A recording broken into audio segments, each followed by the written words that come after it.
atau supositoria, pokoknya salep atau apapun yang harus lepas dari matrik pembawanya, maka dia dimulainya dari sini. Tapi kalau dia IV, maka dia dimulainya dari langsung didistribusikan. Jadi proses ini sangat bergantung dengan sediaannya, gitu ya. Nah, saya baru sampai sini tadi. Nah, ini tadi yang dimaksud dengan parameter farmakokinetika klinik.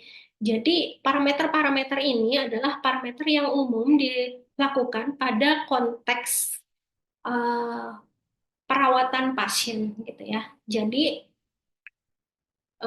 pada dasarnya ini adalah parameter yang digunakan pada saat si pasien menggunakan obat saat obat itu sudah post marketing gitu. Jadi benar-benar ini kondisinya pasiennya real gitu. Jadi pasien yang punya penyakit tertentu menggunakan obat untuk mengobati penyakitnya, bukan dalam konteks pengujian obat. Nah, istilahnya tuh begitu. Ada yang namanya AUC atau area under the curve. Jadi mungkin teman-teman pernah belajar farmakokinetika. Jadi area under the curve itu adalah ini ya kan grafiknya. Di sini ada konsentrasi. Di sini ada apa nih? Di sini apa? Di sini apa? Di sini konsentrasi.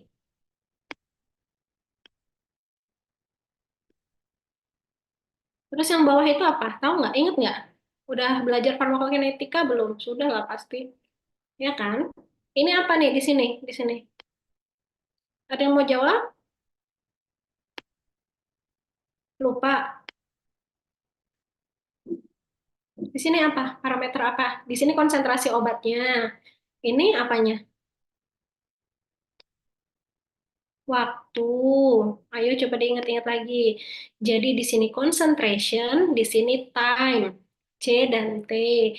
Nanti kalau obat diminum jam ke nol, berarti kadarnya masih nol di dalam darah.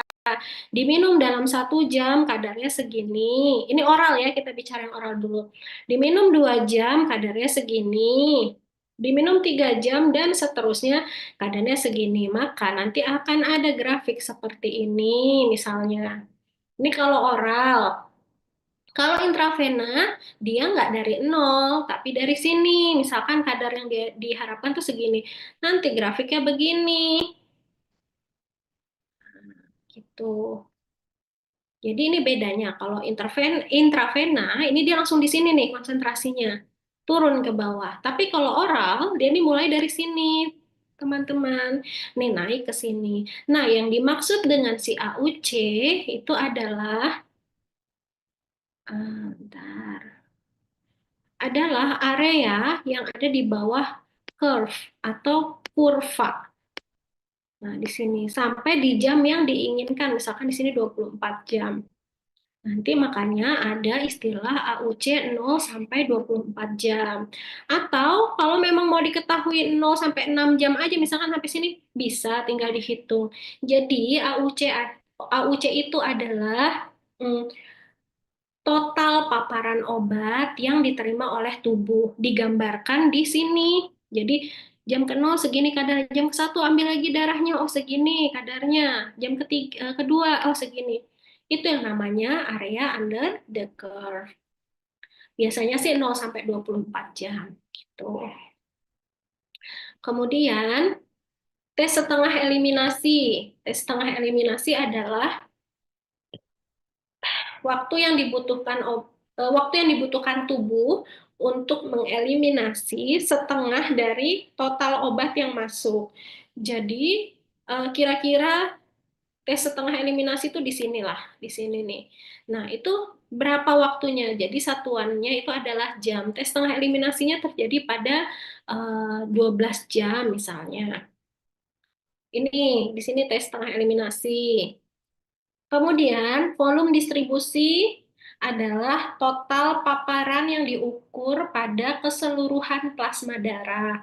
Jadi, seberapa banyak obat itu tersebar di dalam plasma darah pada seluruh tubuh, gitu.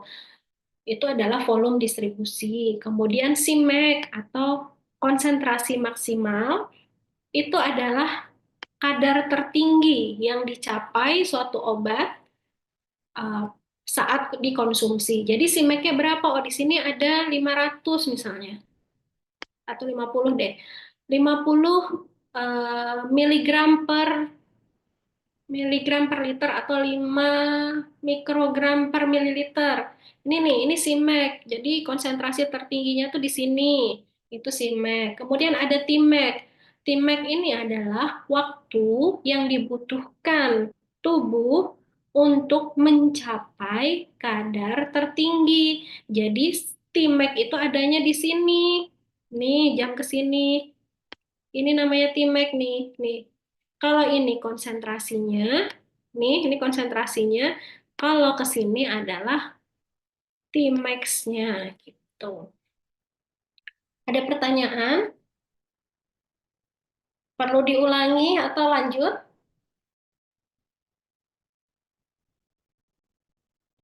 Oke ya, dipahami ya ini ya. Nanti kayaknya saya ujian nanya ini ya. Jadi kalau ada yang perlu ditanyakan, tanyakan sekarang. Kalau mau disimpan minggu depan juga masih ada kesempatan buat bertanya.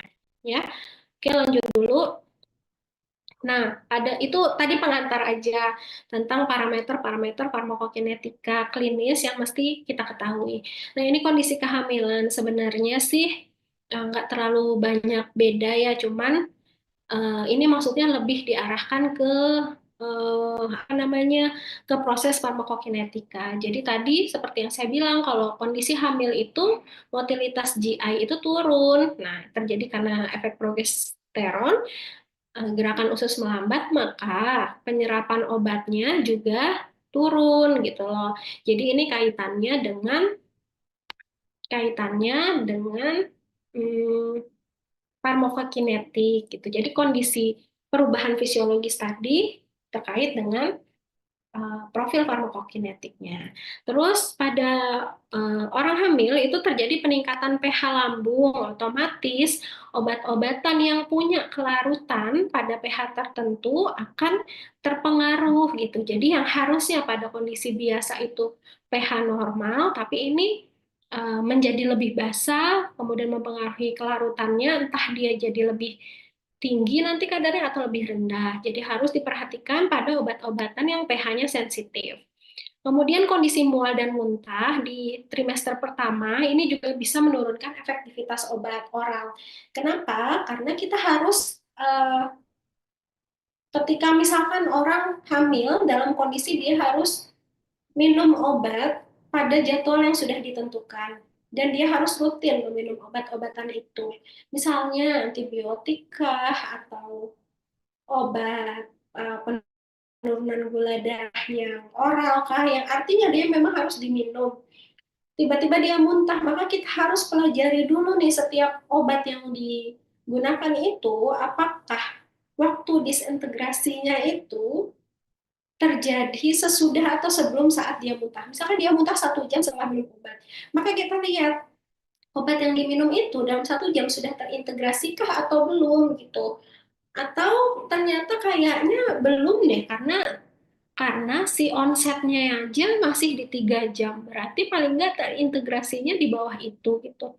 Jadi kita harus melihat dulu nih profil obatnya masing-masing karena mual dan muntahnya. Kemudian kalau misalkan ternyata dia keburu ke terintegrasi, kok integrasi sih, disintegrasi, pecah gitu ya. Terus kita menganggap dia keluar bersama muntah, kita tambah itu juga kan bahaya gitu ya. Kemudian distribusi, jadi terjadi peningkatan volume plasma dan cairan ekstraseluler, sehingga konsentrasi obat nanti di dalam darah itu pasti turun. Gitu. Jadi kadar puncak atau simeknya itu juga pasti akan turun. Jadi khawatir obat tersebut tidak akan mencapai efek terapeutik yang diharapkan. Peningkatan lemak tubuh. Nah, ini terjadi pada orang hamil. Dampaknya apa? Dampaknya adalah pada obat-obatan lipofil. Jadi distribusinya semakin besar di dalam tubuh, otomatis keberadaannya atau bioavailability-nya tuh lebih besar gitu. Itu untuk obat-obatan yang lipofil. Obat apa aja? Ya harus dilihat fisikokimia dari masing-masing obat. Gitu. Jadi itu fungsinya apoteker untuk memperhatikan di situ. Kemudian terjadi penurunan kadar albumin serum. Nah, saya mau mengingatkan lagi teman-teman terkait ikatan obat dan protein. Jadi misalnya ada satu obat moxifloxacin nih. Moxifloxacin ini adalah antibiotika eh, fluoroquinolone generasi ketiga, di mana ikatan proteinnya adalah 56%. Berarti moxifloxacin ini diminum 1 kali sehari, dosis lazimnya 400 miligram. Nah, 56% ini adalah ikatan protein. Datanya ya bilang begitu. Maka maka 56% susah. 56% itu akan terikat protein. Ikatan protein ya, jadi kompleks, jadi lebih besar molekulnya. Yang 44% dari 400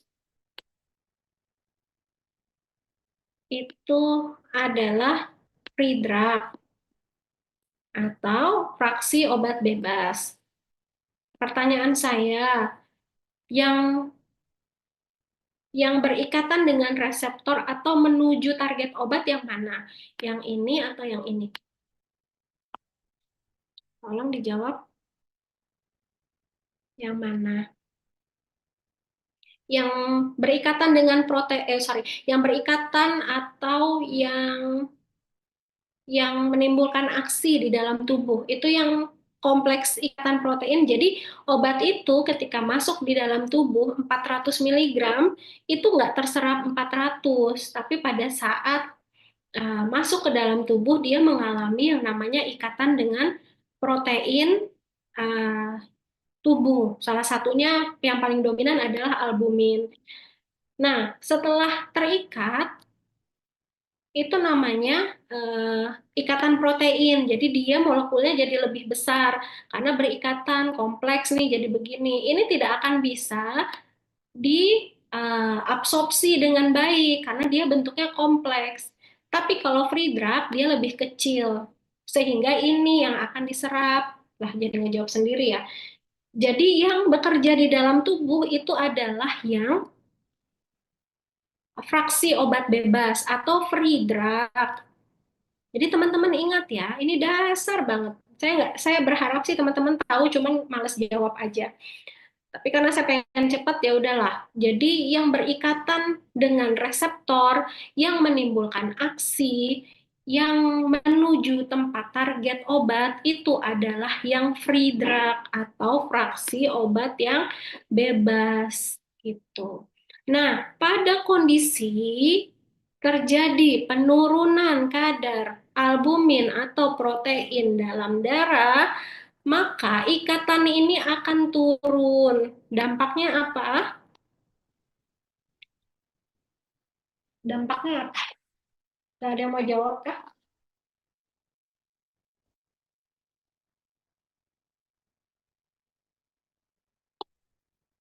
Ada yang mau jawab? Dampaknya adalah ikatannya berkurang. Jadi free drug-nya lebih banyak.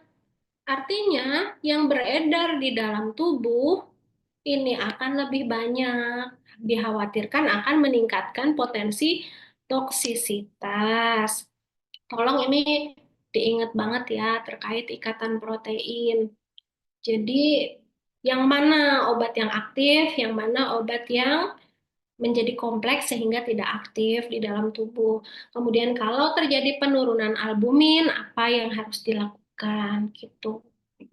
Makanya kalau teman-teman tahu itu di rumah sakit itu ada namanya sediaan infus albumin.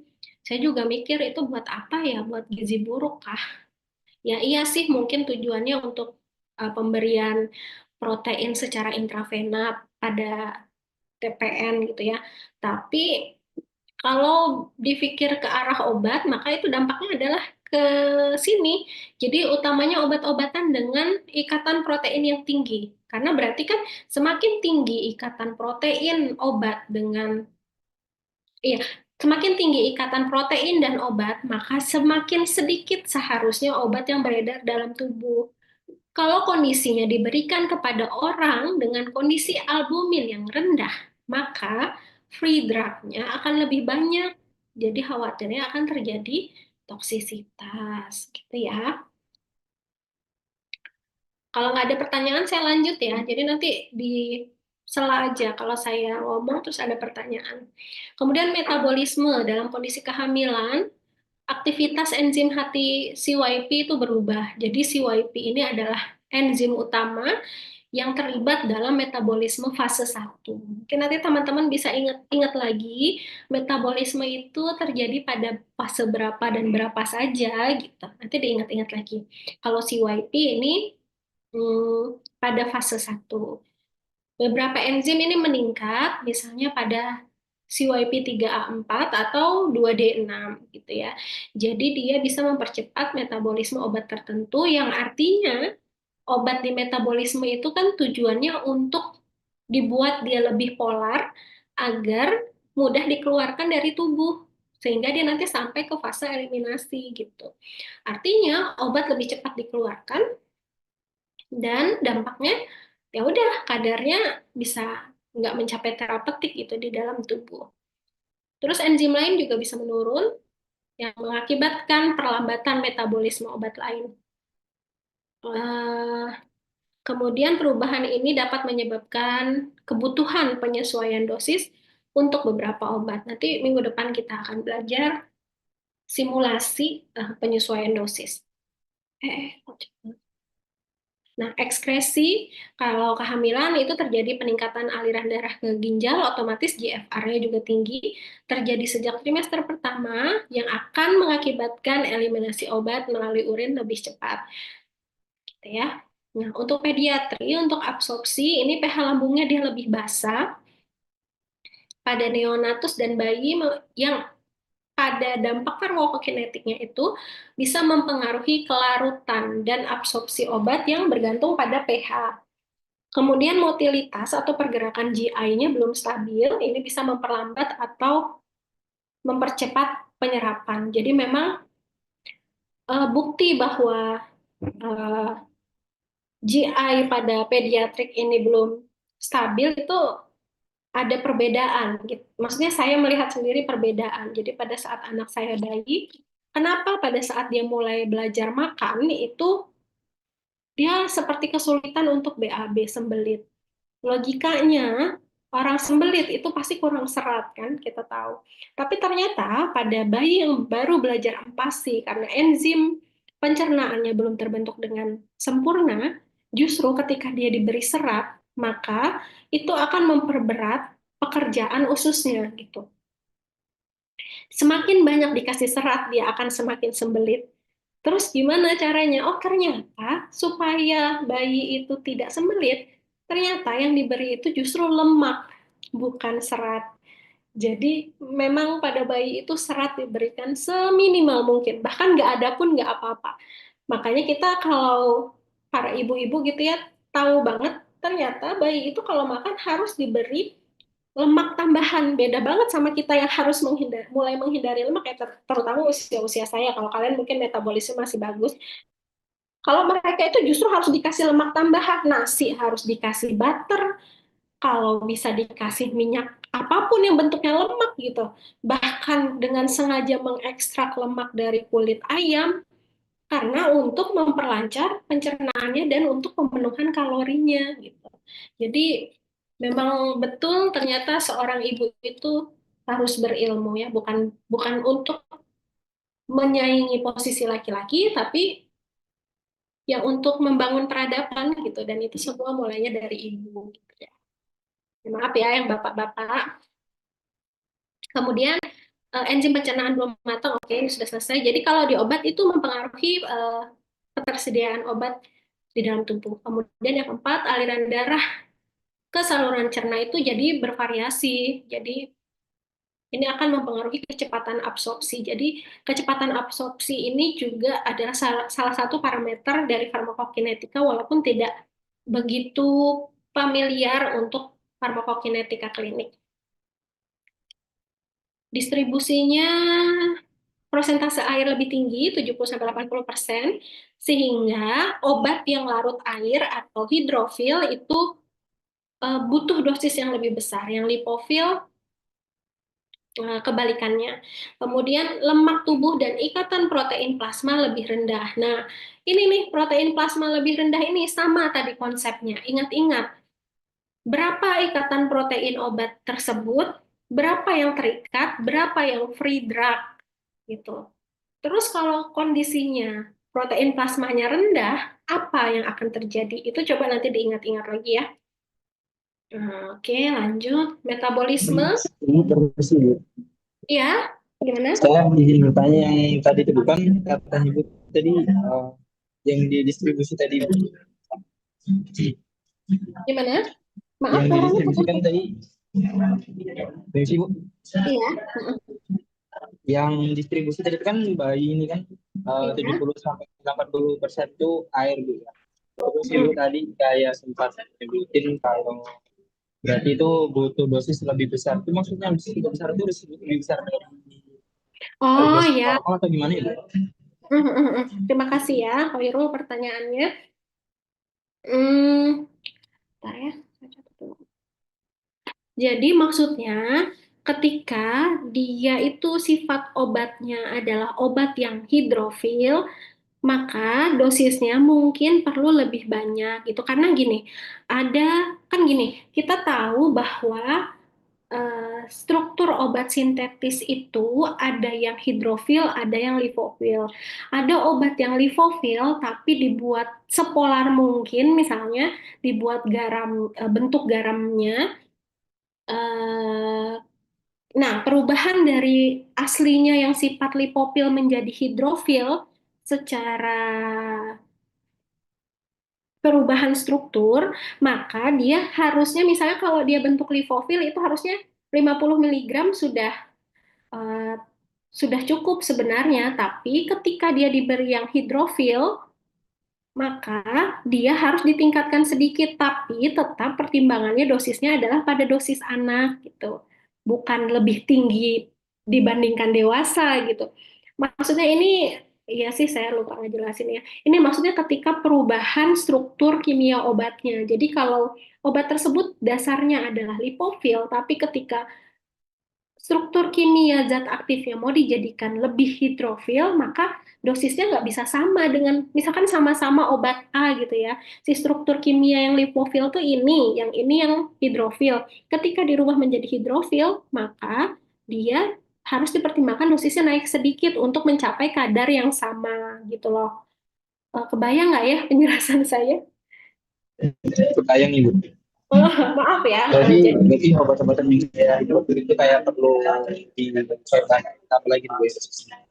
Betul, Oh, betul. Jadi ya jangan, bukan berarti dosisnya harus dinaikin gitu, enggak. Maksudnya ini perubahan struktur kimia gitu, penyesuaian fisikokimianya. Ya, mudah-mudahan menjawab ya. informasinya Bu. Sama-sama, sama-sama. Terima kasih pertanyaannya. Ada yang lain?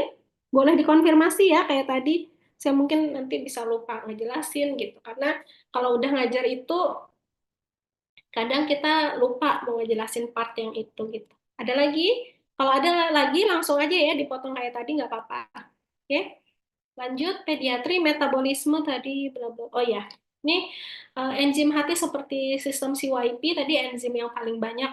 Nanti anak-anaknya banyak nih si CYP itu eh, belum sempurna. Jadi waktu paruhnya atau half life atau tes setengahnya yang ini dia bisa lebih panjang gitu. Oleh karena itu dia bertahan lebih lama di dalam tubuh gitu.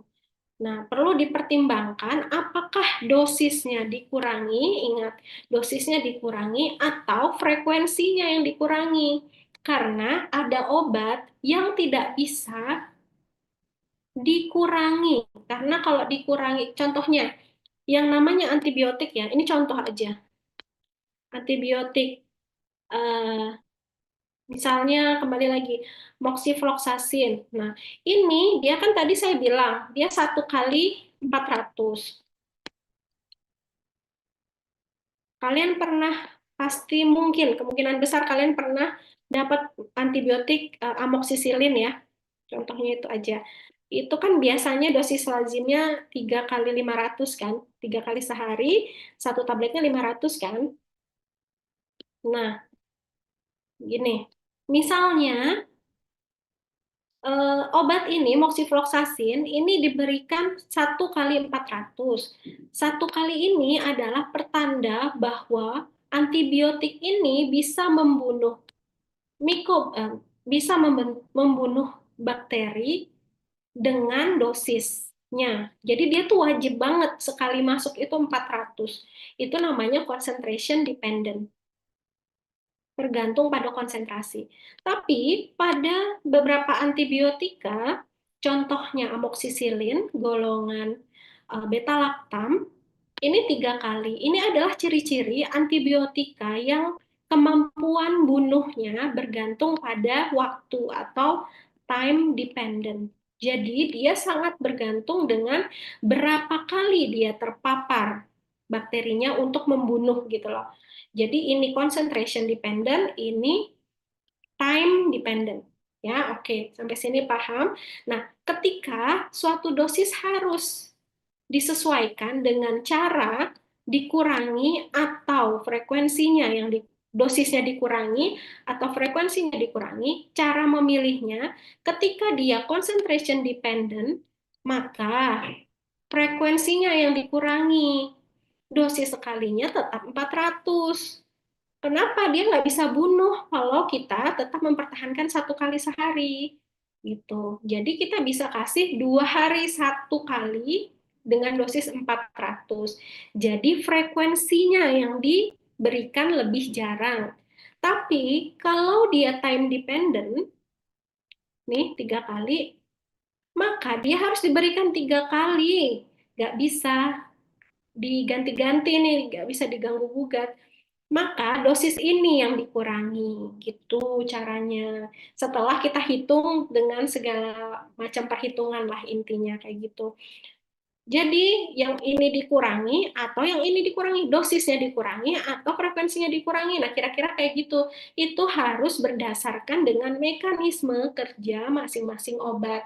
Apakah dia concentration dependent ataukah time dependent, bergantung dengan jumlah atau waktu paparan gitu. Jadi eh, ini poin ini sangat bergantung dengan tipikal obat, tipikal kerja obat maupun sifat fisikokimia gitu. Kemudian yang selanjutnya adalah aktivitas enzim meningkat seiring pertumbuhan. eh, Metabolisme pada anak-anak yang lebih besar itu bisa jadi lebih cepat dibanding dewasa. Maksudnya kayak gini, untuk saya yang usianya udah di atas 35 tahun, saya sering membayangkan dulu waktu saya SMP, SMA, itu makan saya banyak. Pagi saya dipaksa ibu saya minum susu. Terus saya makan nasi goreng sama telur. Terus nanti jam 10 saya jajan di kantin. Jam 12 saya makan nasi. Nanti jam 3 saya ngemil bakso. Nanti sore-sore jam 5 saya ngemil ciki. Terus nanti jam 7 saya makan malam. Terus nanti kalau mau makan malam saya ngemil. Tapi saya nggak gendut tuh. Sekarang makan saya itu setengah dari itu aja kurang, tapi kok badan saya makin lebar gitu. Itu artinya makanya disebutkan bahwa terkadang anak-anak itu, bukan terkadang, kebanyakan anak-anak itu metabolisme lebih cepat. Jadi mereka butuh asupan kalori yang lebih banyak dan yang lebih sering. Tentunya kalori yang bernutrisi ya. Makanya anak-anak itu sering dibilang ya nggak boleh diet karena mereka metabolisme sedang tinggi, aktivitasnya sedang tinggi. Makanya kalau kita lihat anak-anak sekarang, kalau dia aktivitasnya normal, ya karena kita sudah harus mengklasifikasikan anak-anak apakah aktivitas fisiknya normal atau tidak ya dengan hadirnya gadget di zaman sekarang. Tapi kalau kita menganggap ini kondisi normal, maka kita harus mengklasifikasikan nih si anak. Kalau dia aktivitasnya normal aja, nggak usah berlebih nih. Normal, tanpa gadget, tanpa paparan gadget berlebihan, maka dia metabolismenya bisa jadi lebih tinggi daripada kita yang dewasa gitu. Sebentar ya, saya izin angkat telepon dulu.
Ya, oke. Jadi itu soal metabolisme tadi, makanya di sini dikatakan bahwa metabolismenya bisa lebih optimal dibandingkan kita dewasa gitu ya.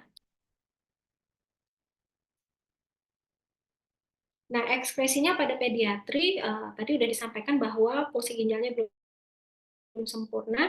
Jadi fungsi dari filtrasi senyawa xenobiotik, sekresi, dan reabsorpsinya rendah pada neonatus.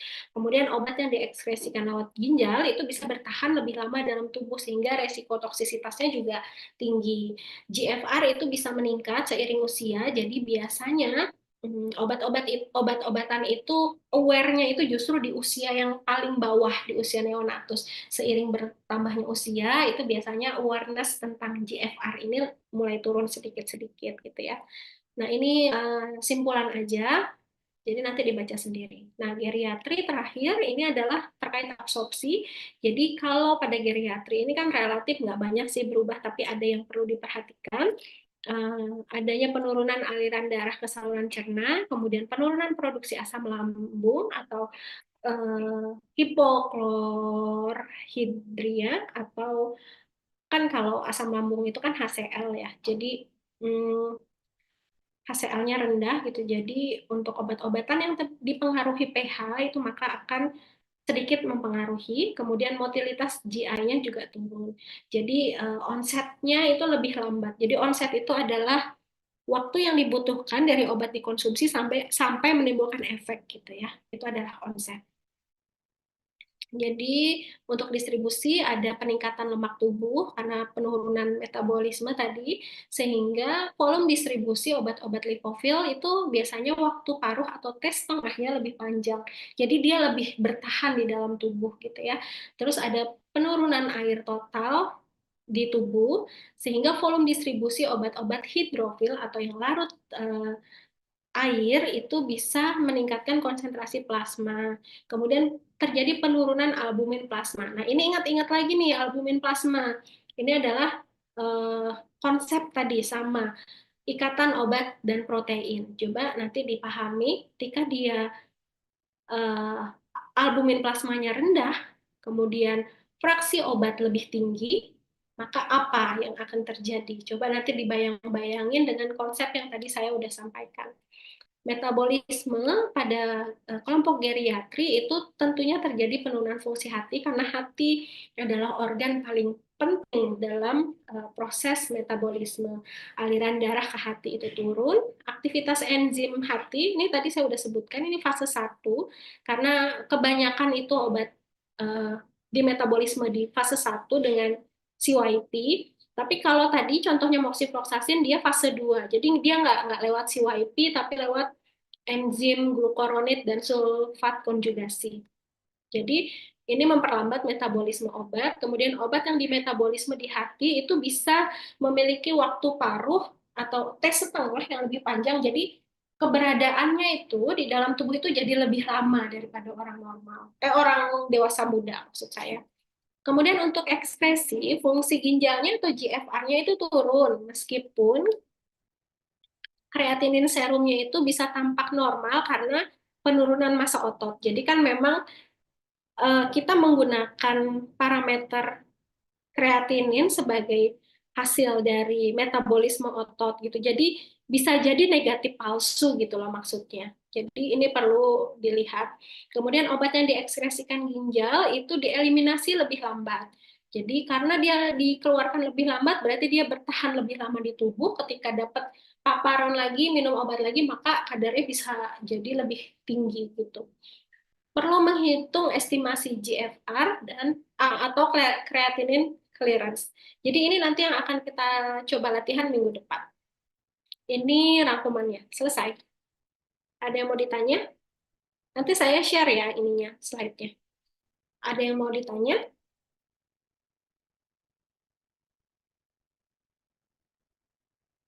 Kalau tidak ada, udah setengah lima,